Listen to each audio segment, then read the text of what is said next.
Meaning of Douglas Fairbanks.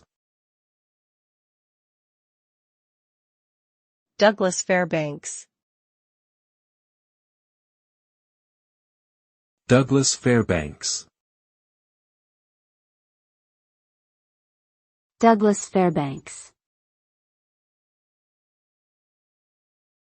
Douglas Fairbanks.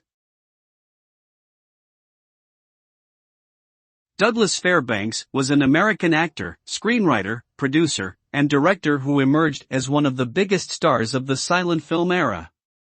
He starred in swashbuckling adventure films such as The Mark of Zorro and The Thief of Baghdad, and co-founded United Artists with Mary Pickford, Charlie Chaplin, and D.W. Griffith.